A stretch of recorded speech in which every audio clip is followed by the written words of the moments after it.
So, how about that Mario Kart World, eh? Open world Mario Kart. I'll be honest, it's not remotely what I expected or wanted out of the next game in the series, but it's certainly interesting, and I'll be looking forward to checking it out. But for $80? That's a bit much, isn't it? Especially when one of the tracks is Sky High Sunday.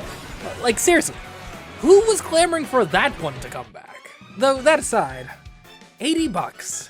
Is it actually all that unreasonable? Maybe Nintendo is right about this being a reasonable price point. Well, let's dive in and find out. Are $80 video games actually too expensive? On the face of it, $80 does seem absurd, if only due to how great a leap it is from the last universally accepted big budget game price point of $60. Sure, some games have charged $70 in the last few years, but even that hasn't quite become the default yet. And already we've got Mario Kart trying to push the envelope to $80, 33% higher than any other game they published on their last system, save for The Legend of Zelda Nuts and Bolts. But while we are going to dive into the general principles in this video, I do think we should start by addressing the case of Mario Kart World specifically. Because there's a deeper strategy at play in this case than a mere price hike for the sake of a higher profit margin. And that's because Mario Kart World doesn't actually cost $80. Or at least Nintendo doesn't actually want you to buy it at that price. No, they want you to buy it in a Switch 2 bundle, which includes it, that costs $50 more than the SKU without a game included. So, if you buy that bundle, Mario Kart World effectively costs you $50, which is actually a decrease in price as compared to the last couple non-handheld entries in the series. But that's not to say Nintendo is giving us a great deal on the next Mario Kart out of the goodness of their hearts. Massive corporations basically never do that. No, this is a calculated marketing strategy, one that certainly seems to have worked out quite well, if the pre-orders are anything to go by, that is. Because Mario Kart World's job is not to sell as many units of itself for as much of a profit as possible, but rather to sell as many Switch 2s as quickly as possible.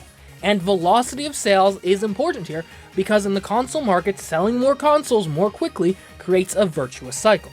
The greater the install base, the better games will sell on the system. The better games sell on the system, the more games developers will release for the system. The more games released on the system, the more people will buy the system, thus leading to an even larger install base, and thus the cycle repeats and reinforces itself. But speed is important here. The quicker you reach a critical mass of units sold, the quicker you jumpstart that virtuous cycle. Which brings us to part 1 of the strategy. Nintendo has stated that this Mario Kart bundle is a limited time offer, only available while supplies last. Which means, if you want to buy the console and Mario Kart, which as a point of reference described 45% of Switch owners, 62% of Wii U owners, 25% of 3DS owners, and 37% of Wii owners, so historically a pretty sizable portion of Nintendo's user base, then you'll want to act quickly to buy this bundle and save $30, keeping in mind it's only a $30 savings as compared to the MSRP of the game, which itself is $20 higher than had previously been the standard. If Mario Kart World had only been $60, then this deal would look considerably less appealing. Which brings us to part 2 of the strategy. Anchoring. Mario Kart World is Nintendo's biggest game at the Switch's launch, and will likely be the first piece of software most people purchase, or at least consider purchasing, for the system. The fact that it's $80 not only makes the Switch 2 bundle look like a better deal, in the same way an infomercial will make its offering look more appealing by claiming its $20 product is actually a $100 value. But it also establishes $80 as a reasonable price for a Switch 2 game. Not even necessarily to sell further Switch 2 games at $80, but rather to make $70 look more reasonable by comparison.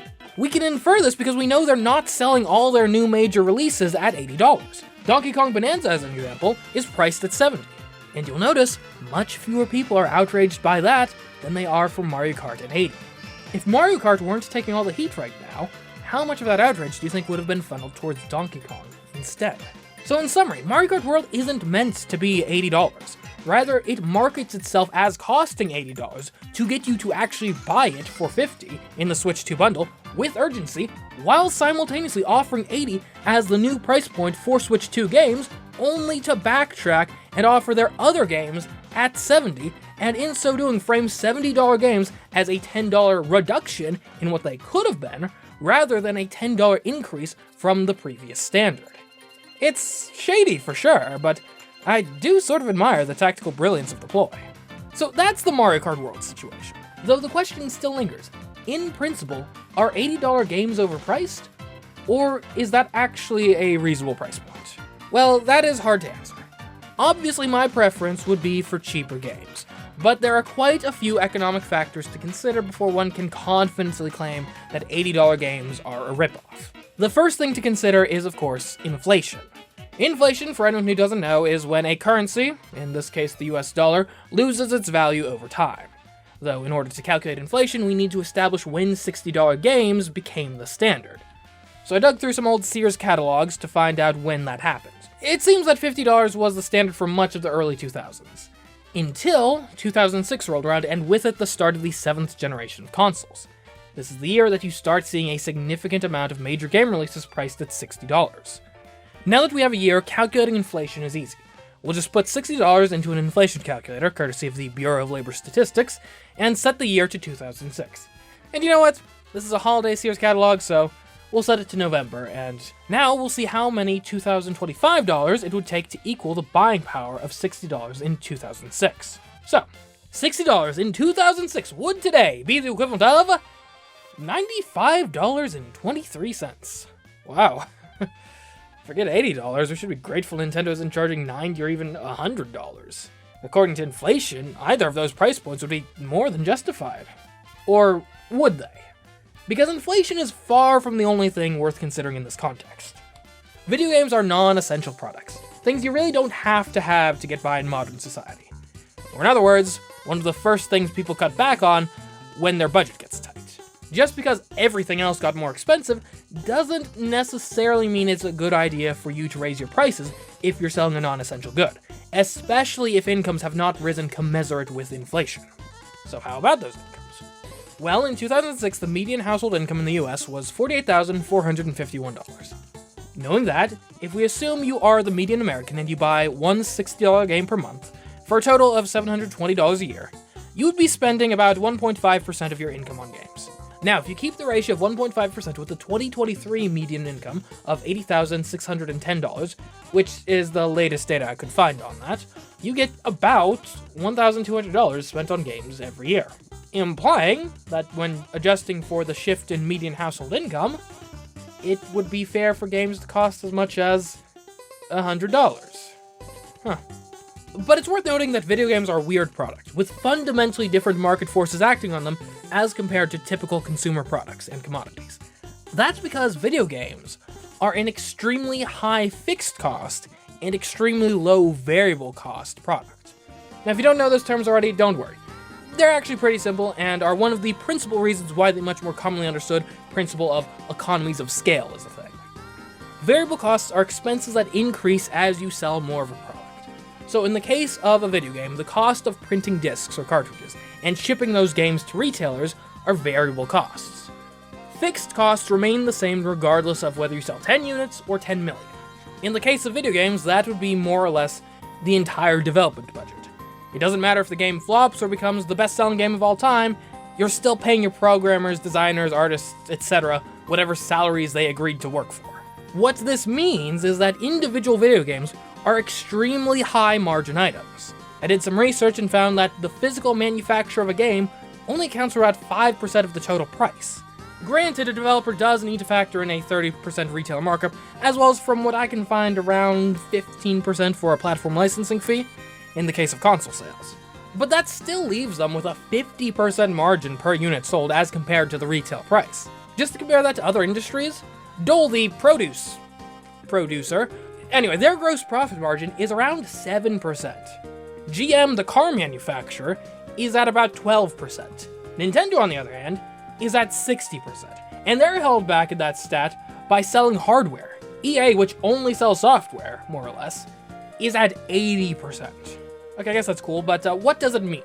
It means that the game industry is theoretically more insulated from inflationary pressures. Let's put it this way. Imagine you're running GM, and say for some reason the cost of your materials and labor jumped by 20%.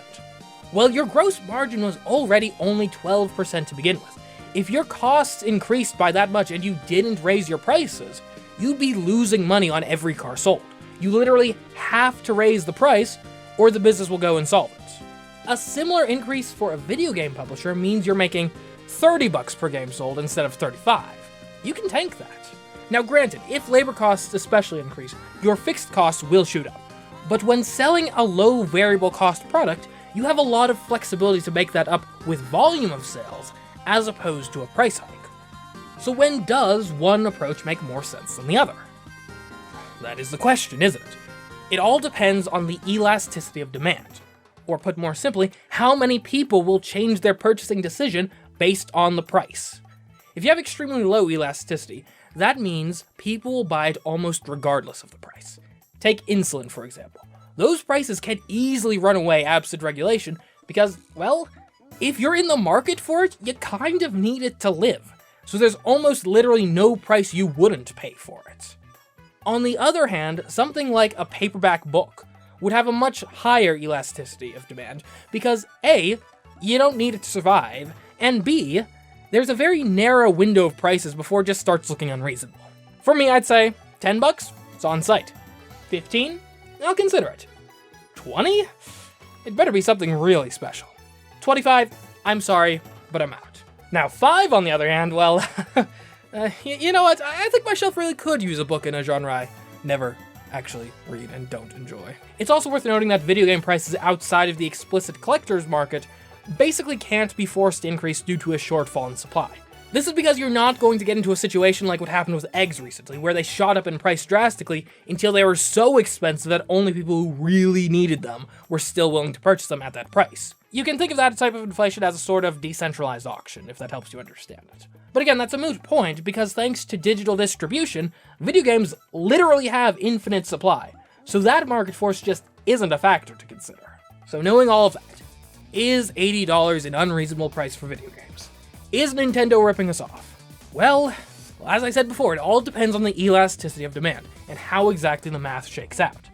Let's assume for a moment that every purchase of Mario Kart World is bought digitally, which would make Nintendo's gross profit margin on each unit sold nearly 100%, and we'll just peg it at 100 for simplicity's sake. Let's also assume that Nintendo expects Mario Kart World to sell 50 million copies if it were to be priced at $60. That would give them $3 billion in gross profit. Now the question is, how many fewer copies could they sell at 80 and still make at least $3 billion? The answer is 37.5 million copies. Which means in this simulation, which granted, is a gross oversimplification. Obviously in real life, not all sales will be digital. Most, at least initially, will probably be at $50. We're not even considering intangibles like getting people to buy the console, or just the general benefit of having more Mario Kart fans out in the ecosystem. But in principle, from Nintendo's perspective, $80 games are a success if they lose 25% or fewer of the customers who otherwise would have bought the game at 60. That number then probably goes lower, probably I'd wager somewhere around 15 to 20% if you account for other factors. So, in conclusion, are $80 games too expensive? The most practical, realist answer, as unsatisfying as it may be, is it depends on what the market will bear. If price is an important factor people consider when buying games, then yes, $80 is too expensive. But if not, then no, $80 is a perfectly reasonable price. But the good news is, you are the market. I know it's cliche to say, speak with your wallets, but financial statements and balance sheets are the language corporations are most fluent in. Look, I'm not saying you should boycott $80 games. And I'm not saying you shouldn't.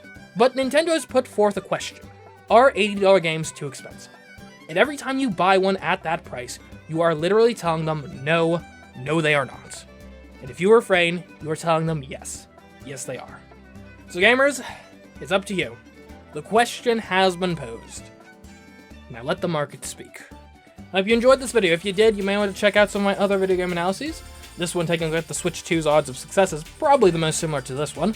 Additionally, if you just love Nintendo-based content, take a gander at my library of videos and you'll find numerous Nintendo Game Challenge runs. Additionally, if you like what I'm doing here, please do consider giving the video a like and subscribe for more of this highbrow video gaming content in the future. Or if you just like hearing me talk for some reason and want to watch me ramble for hours on end, there's always live streams on Twitch to check out. We normally stream Monday to Wednesday at 8 p.m. Eastern. Right now we're playing the $50 game, Claire Obscure Expedition 33, the 100-line Last Defense Academy, and Danganronpa V3. Finally, if you want me to be able to afford $80 games, should that become the industry norm, I do have a Patreon you can toss some coins my way on, like these fine folks on screen. I'd especially like to thank my $15 tier patrons, Alex Octon, Ashburn Says, and Asimix. But anyways, until next time, I've been CMeeCraft, and I'll catch you in the next video. Goodbye.